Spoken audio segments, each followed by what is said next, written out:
Good morning, good afternoon, and good evening. Welcome back to the Chocolate Squad. I hope you're all having a wonderful day. Today's topic is going to be about beauty standards within the Black community and how they affect us as Black women.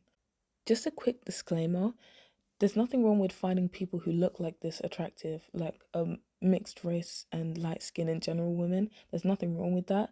In this video, I'm just going to be specifically talking about how the Black community as a whole doesn't tend to like their phenotype. So if you clicked on this video in order to see me drag a group of women in order to favor my own, you have indeed come to the wrong place. Okay, onto the video. So first of all, let's talk about where this idea even comes from. Society and the media have long promoted certain beauty standards that often favor lighter skin, looser curls, and even straight hair, in general more Eurocentric features. They have done this through the representations that both groups tend to receive in the media. Darker skinned Black women tend to have the representation of being loud and ghetto and ratchet.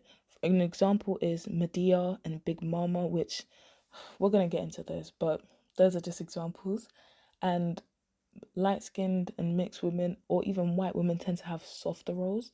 And even if they're depicted as strong, they still have an air of femininity about them. The first example that comes to my head is in terms of superheroes. If you've watched Black Panther, you may have seen the female warriors. I could put a picture up on the screen, and they look like this. They're bold. They're wearing masculine clothing. They're very much stripped of their femininity. But when you compare them to Wonder Woman and how she's depicted, she's still seen as feminine. She has hair. She's beautiful. Well, not saying that those other women aren't beautiful, but they've been purposely masculinized. These standards are harmful because it paints dark-skinned Black women as a monolith and devalues the diverse beauty of a darker-skinned woman with those Afrocentric features.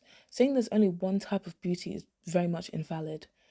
Constant exposure to these exclusionary beauty ideals can lead to internalized racism, where people start to believe that their natural features aren't beautiful or desirable, and it already has. So it's already started to happen that Black people don't like their features, or their hair, or their skin tone, and deem those as ugly as a result of these perpetuated beauty standards.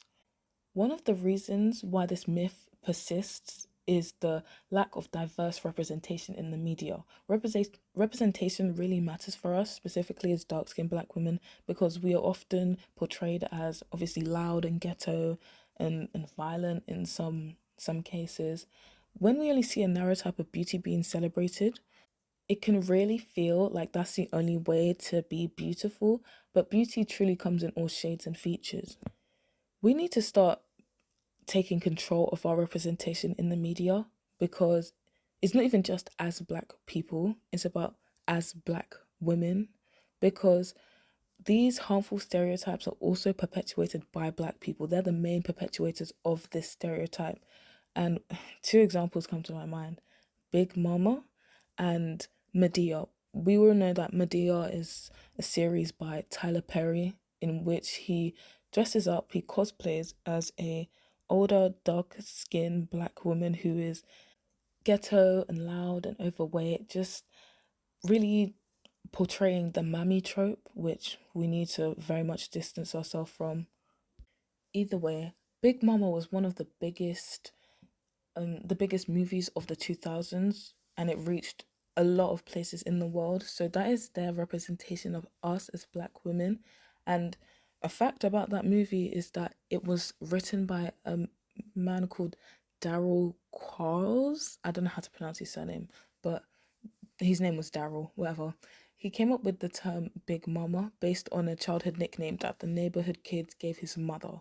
So this whole character is based off of his mother. He made this character for people to laugh at and make fun of his mom. I don't know about you guys, but I think there's truly something sick about that. Your own mom. You made a character based off of her for people to laugh at and make fun of. That's insane. What both Medea and Big Mama have in common is that they're both played by Black men who are using Black women as the butt of a joke and a way to make money by insulting them in these kinds of ways. This is very, we need to take control of our representation and represent us in a more elegant kind of way rather than this. When we leave people to do it for us, like this guy, I don't know his name, but when we leave them to do it for us, they end up making it worse for us. Either way, seeing a range of black beauty in the media helps everyone understand that beauty isn't one size fits all. It's powerful to see people who look like you being celebrated and appreciated. And this doesn't even just include the media. If you walk down the street at any given time, you will notice that there's been an influx of wigs and weaves which are used to conceal natural hair and hide it from the world under the guise of protecting it. We need to encourage more black girls and women to embrace their natural features and what makes them unique. Diverse representation empowers us to love and embrace our unique features. It sends a message that all forms of black beauty are beautiful and worthy of celebration. The representation that we receive going down the street is very important because this is what people see the most. And the more we embrace our phenotype and what makes us unique, the more it will be accepted, if you get me. Like, if people see it more, it will become more normal. And the outrage over Francesca, the lady who played Juliet in Romeo and Juliet, that wouldn't have been as extreme if people had already been used to us with our natural hair and natural features. Because she doesn't really wear makeup and she wears her natural hair. That wouldn't have been seen as extreme if that was the norm. To celebrate Black beauty in all forms, we need to actively uplift it. So we can do that by supporting diverse media, following and supporting media that celebrates a wide range of beauty, whether it's movies, TV shows, magazines, influencers. Let's amplify those voices.